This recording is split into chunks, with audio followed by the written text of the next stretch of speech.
When I tell people I used to live with my mother-in-law, they give me this half-sympathetic, half-cringing look, like I've just confessed to surviving a mild form of domestic war. But they don't really get it. Not unless they've lived under the same roof as a woman like her.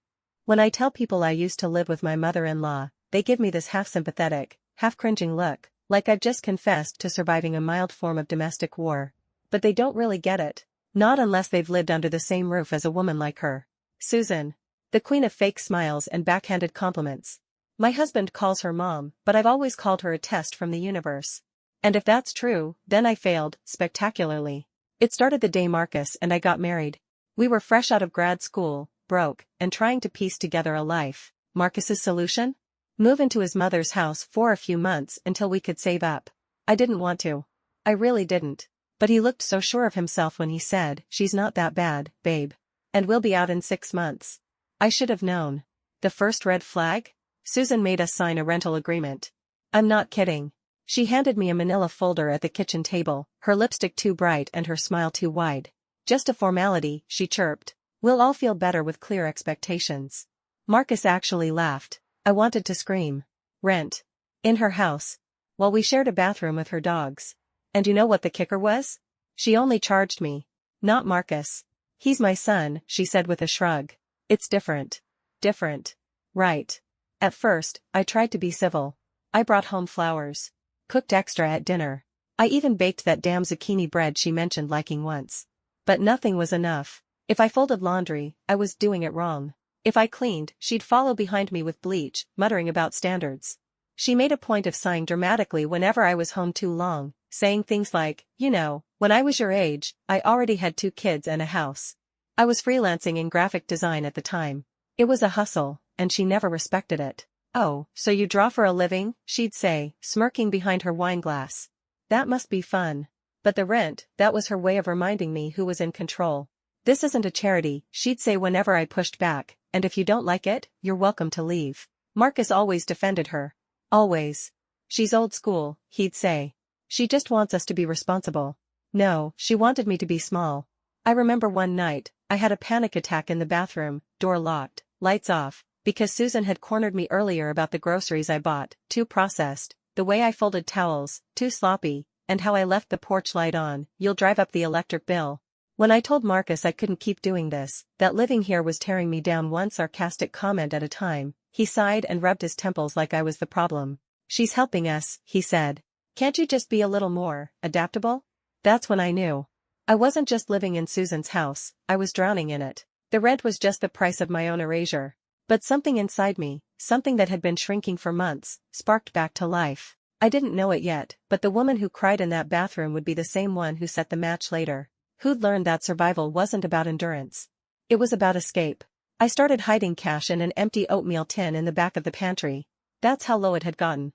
Every time I got paid from a freelance job, logos, wedding invitations, social media packages, I'd keep just enough in the bank to look normal, and stash the rest.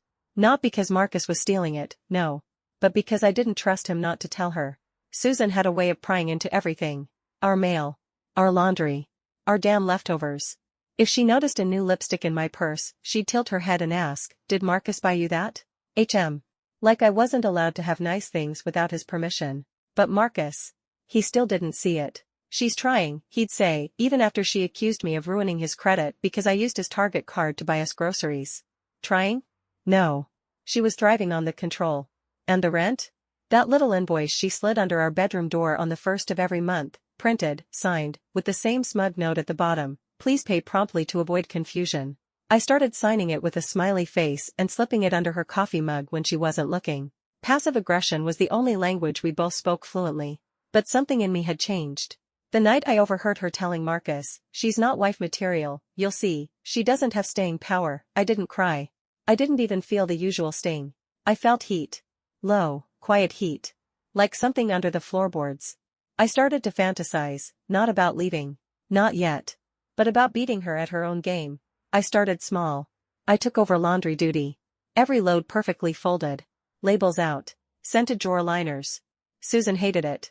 I could tell because she stopped complimenting Marcus on his well-pressed shirts and started huffing when I walked past with a full basket. Then I cooked. Not just dinner, meals.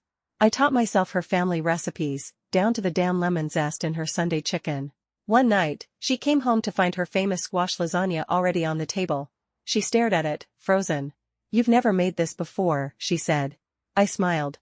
"I found the recipe in your old binder. Figured I'd surprise you." She didn't eat a bite. But Marcus did. 2 helpings. Told me I should make it again. Every smile I gave her was a dagger. Every thank you was a quiet F***Q* in pearls and polite tone. But revenge wasn't enough, because I still woke up in her house. Paid her rent. Ate at her table. I wanted out. So I made a plan. I started building my client list in secret. Applied for grants. Entered contests. Took night classes in UX design at the library and told Marcus I was going on walks to clear my head. I even reached out to an old friend in Portland, one who had an empty guest room and owed me a favor from years ago. But the real moment, the beginning of the end, came the day Susan suggested I start paying utilities too. "Since you're working now," she said, her tone all faux sweet. "It's only fair. We're all adults here." I laughed. Actually laughed. Right in her face. She blinked, surprised. And for once, I didn't explain myself. I didn't make excuses or try to keep the peace. I just smiled, turned to Marcus, and said, "We need to talk." Because I was done. Done pretending. Done shrinking. Done letting a bitter woman with a superiority complex keep me on a leash labeled gratitude. I didn't know exactly when I'd leave, or how, but I knew this. Susan wouldn't see it coming. And Marcus? He'd have to choose. It wasn't dramatic, like I always imagined it would be. No screaming match. No overturned plates or bags hurled down the stairs. Just a quiet shift, like a tide turning, slow but unstoppable. I waited until Susan was out. Wednesday night was her book club, which, from the way she dressed and curled her hair, might as well have been the Met Gala. Marcus was upstairs, half watching ESPN and half scrolling Reddit like he always did. I stood at the foot of the stairs with my overnight bag, just one. I didn't need much. I'd already moved the important stuff weeks ago, one tote at a time in my trunk, under the excuse of donating to Goodwill. "Babe?" I said, like I hadn't rehearsed the whole thing in my head 100 times. "Can we talk?" He muted the TV. "What's up?" I sat on the armrest, heart pounding. "I found a sublet downtown. Just for a few months." His brow furrowed. "Why?" "I can't live here anymore." I didn't raise my voice. Didn't cry. Just said it like I was telling him I was out of milk. He blinked, stunned. "Wait, what are you talking about?" "We're saving for a house." "We." That word burned in my throat. "Marcus," I said slowly, "I've been paying your mother rent for 10 months. Utilities now, too. I've been walking on eggshells, being insulted daily in passive-aggressive code, and you," I had to pause, breathe. "You've watched it happen and told me to adapt." He stood up, like height was going to make his point more valid. "You're overreacting. You've always been so sensitive with her." "I'm not sensitive," I snapped. "I'm tired." He stared at me, mouth opening, then closing. No words came. So I gave him the final blow. "I need to find out who I am without the sound of her voice in my head. And without you brushing it off every damn time." He sat down again, this time slower. He looked smaller somehow. Like he was finally seeing me through the smoke of all those months. "You're really leaving?" he asked, voice soft. I nodded. "I already have." And with that, I walked out. The night air hit my skin like a baptism. I could still smell Susan's perfume on my jacket. That sweet, cloying vanilla amber blend she wore like armor. I pulled it off and shoved it in the back seat. I drove to the sublet, a tiny studio above a bakery. The walls were cracked, the floor creaked with every step, but it smelled like fresh bread and freedom. That first night, I slept on a twin mattress with no sheets and cried harder than I had in months, not because I regretted leaving, but because I finally stopped pretending I was okay. I didn't just leave a house. I left a war zone. And I didn't look back. The morning after I left felt surreal.